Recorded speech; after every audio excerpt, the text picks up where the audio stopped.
नमस्कार दोस्तों, मैं विपुल राजपुरे स्वागत करता हूं विपुल एजुकेशन चैनल पर आप सभी का। दोस्तों, हमारा राजस्थान कक्षा 7 की जो बुक है जिसकी 3 पार्ट में पढ़ा चुका हूं। आज हम उसका चौथा पार्ट पढ़ रहे हैं और कंटिन्यू इसको रखेंगे। मतलब पूरी किताब में कराऊंगा 7वीं की, उसके बाद 8वीं की, 9वीं और 10th और 11th-12th की जो नई बुकें थी वो सब वीडियो चैनल पर अवेलेबल है, आप देख सकते हैं। आप कहोगे तो उनकी वीडियो दोबारा बना दी जाएंगी। चलिए शुरू करते हैं आज का पार्ट। पार्ट का नाम है राजस्थान में कृषि विपणन। देखिए, पाठ आराम से पढ़ते हैं। देखिए, नाथू एक किसान है जिसने अपने खेत पर मूंग की फसल पैदा की। आपको सुबह बताया कि मूंग क्या होता है। पिछले वर्ष मूंग की कीमत बहुत अधिक थी, अतः क्षेत्र के सभी किसानों ने मूंग की ही फसलें बोई। मतलब जैसे होता है ना, मतलब एक साल जैसे फसल की कीमत ज़्यादा होती है, दूसरे साल किसान वही बोते हैं, तो उन्होंने मूंग की फसल बोई। परिणाम यह हुआ कि अब मूंग की पैदावार अधिक होने से बेचने में कठिनाई का सामना करना पड़ा, क्योंकि जब मतलब पैदावार ज़्यादा हो गई लेकिन बेचने में उन्हें कठिनाई आई। स्थानीय स्तर पर उसने फसल बेचने के काफ़ी प्रयास किए, यानी बहुत प्रयास किए, किंतु यदि कोई फसल खरीदने को तैयार भी होता तो दाम बहुत कम देता। इससे नाथू काफ़ी परेशान हुआ। इस समस्या का नाथू जैसे कई किसान सामना करते हैं। फसल की अच्छा पैदावार और उन्हें उपज का सही दाम नहीं मिलता। इसके लिए सरकार द्वारा कृषि उपज मंडी की व्यवस्था की गई है। अब देखते हैं राजस्थान में कृषि उपज मंडी क्या है। कृषि उपज मंडी एक बाजार है जहाँ कृषि उपज को खरीदा और बेचा जाता है, यानी जहाँ पर जो खेत मतलब कृषि जो उपज होती है उसको खरीदा और बेचा जाता है। किंतु यह सामान्य बाजारों से अलग है, यानी अन्य मार्केट जो होते हैं नॉर्मल उनसे अलग है। यह बाजार न केवल कृषि जिन्सों की बिक्री और खरीद की सुविधा प्रदान करता है, बल्कि क्षेत्रीय विकास और ग्रामीण कल्याण में मदद करता है। यानी जो कृषि मंडी के जो बाजार होता है वो कृषि जिन्सों की बिक्री है, मतलब जो मतलब कृषि की जो फसलें हैं उनकी बिक्री, उनकी खरीद की सुविधा देता है। उसके साथ क्षेत्रीय विकास और ग्रामीण कल्याण में भी मदद करता है। इन बाजारों के माध्यम से किसानों की अपनी उपज का जो है उचित मूल्य दिलाने का प्रयास किया जाता है, यानी जो सही दाम है वो देने का प्रयास किया जाता है। ये बाजार नियमों के आधार पर संचालित होता है, इसलिए इन्हें विनियमित बाजार कहता है, यानी नियमित होने के कारण इन्हें विनियमित कहा जाता है। इन बाजारों का विनियमन कृषि विपणन बाजार समिति द्वारा किया जाता है। इनका जो विपणन है वो कौन करता है? कृषि विपणन बाजार समिति। हमारे राज्य में इस प्रकार की सभी मंडियों की स्थापना तथा विकास के लिए राजस्थान राज्य कृषि विपणन बोर्ड की स्थापना 1974 में की गई। ये ध्यान रखना है कि राजस्थान राज्य कृषि विपणन बोर्ड की स्थापना कब हुई? 1974 में। ठीक है, कभी भी मतलब एग्जाम में आ जाए या पूछे तो बता देना। ये बाजार बिचौलियों से किसानों का बचाव कर उचित मूल्यों पर उनकी उपजों को बेचने की सुविधा करता है। यानी मतलब यहाँ पर बिचौलिए मतलब जो मतलब किसानों और बाजार के बीच होता है उनका काम नहीं होता, ये सीधा मतलब डायरेक्ट अपनी फसल बेच सकते हैं किसान। किसान इन बाज़ारों को अपनी इन बाज़ारों में अपनी फसल ले जाते हैं, जिनकी वो वहाँ पर बोली लगाई जाती है, उसके पश्चात सही दामों पर किसानों को उसे बेच पाते हैं। बड़ी मंडियों तो दैनिक बाजार भाव की जानकारी देंगे। उपज के मूल्य जो है लाउड स्पीकर के माध्यम से भी प्रसारित किए जाते हैं, ताकि किसान सही मूल्य पर सौदा कर सके। और आजकल तो इंटरनेट और काफ़ी सुविधाएं हैं जिससे पता चल सकते हैं किस मंडी में क्या भाव है। अब तो सरकार ने सभी जो है मंडी इनको ऑनलाइन कर दिया, जिससे उपज के मूल्य कभी भी पता किए जा सकते हैं।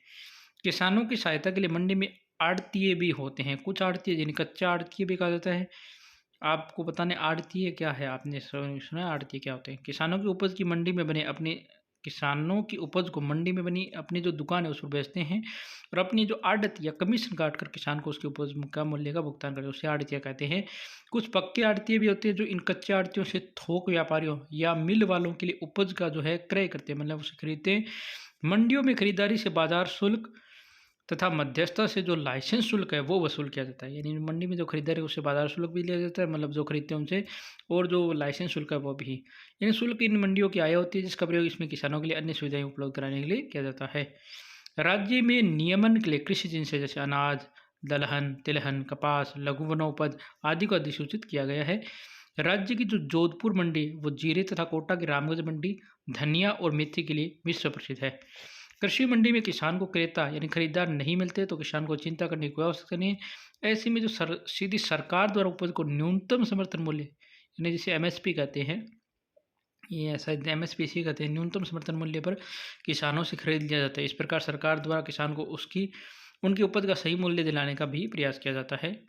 ये भी जानें कृषि विपणन और कृषि उपज मंडी। कृषि विपणन के अंतर्गत वे सभी गतिविधियाँ आती हैं जो कृषि उपज को खेत से लेकर उपभोक्ता तक पहुँचाए, जैसे परिवहन, प्रसंस्करण, भंडारिंग और ग्रेडिंग। कृषि उपज मंडी किसानों की कृषि उपज के भंडारण और विक्रय के लिए चुने गए कृषकों की सरकार द्वारा, यानी जो किसानों की सरकार कृषकों की सरकार द्वारा वित्त पोषित स्वायत्त शासित संस्था होती है, जो बिचौलियों के शोषण से किसानों को बचाते हुए तोल मोल के हिसाब से किसानों को हित में लेती है। अब देखो सार्वजनिक वितरण प्रणाली क्या है।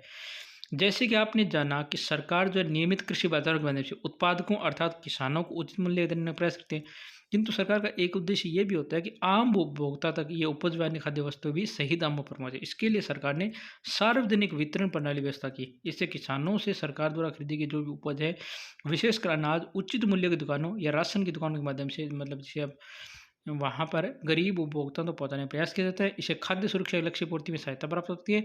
ये कार्य जो है खाद्य नागरिक आपूर्ति एवं उपभोक्ता मामला विभाग जो है वो देखता है। अब देखिए, सार्वजनिक वितरण प्रणाली यानी पीडीएस किसे कहते हैं? ये वह तंत्र या प्रणाली है जो देश में खाद्यान्न की आपूर्ति और बड़ी संख्या में जो गरीब लोग हैं उनको उचित मूल्य की दुकानों के माध्यम से आवर्ती आधार पर रियायती मूल्य पर खाद्यान्न वितरण की सुविधा देती है। उचित मूल्य की दुकान सरकारी दुकान होती है जहाँ चावल, मिट्टी के तेल, गेहूँ आदि जैसी आवश्यक वस्तुओं को नियंत्रित या उचित कीमत पर आम आदमी को उपलब्ध कराती है।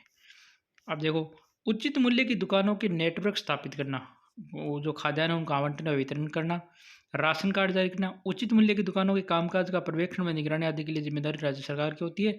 उचित मूल्य की जो दुकान होती है वो नेटवर्क के माध्यम से गेहूँ, चावल, चीनी, केरोसिन आदि जैसी आवश्यक वस्तुओं का वितरण मासिक आधार पर नियमित रूप से किया जाता है। जैसे मतलब आपने राशन डीलर होता है ना, उस प्रकार की। वर्तमान में प्रत्येक जिले में राज्य के उचित मूल्य की दुकानों पर पॉइंट ऑफ सेल यानी पीओएस जो मशीन है उस द्वारा उपभोक्ताओं का बायोमेट्रिक सत्यापन यानी अंगूठा लगाकर राशन सामग्री का वितरण किया जाता है।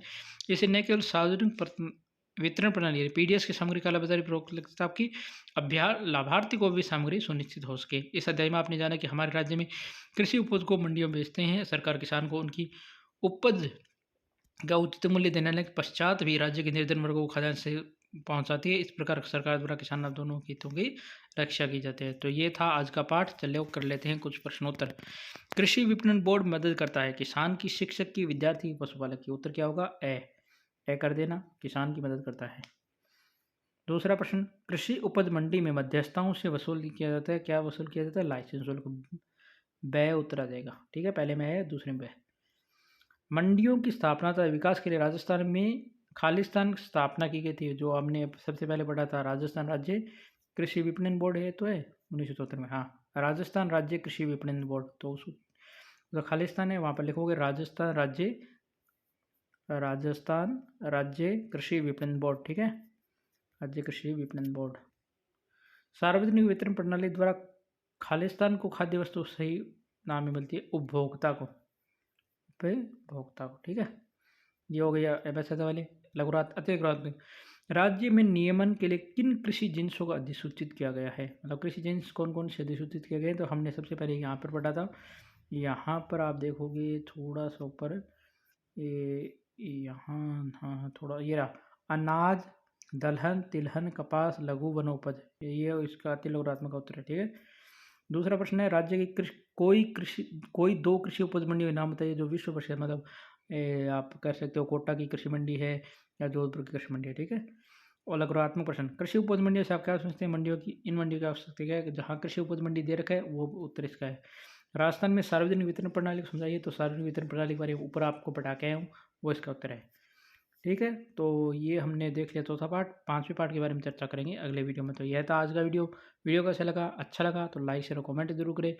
चैनल पहली बार है, आप चैनल को सब्सक्राइब नहीं कर रखा है, चैनल जरूर सब्सक्राइब कीजिएगा, बेल आइकन दबाकर। धन्यवाद। जय हिंद, जय भारत।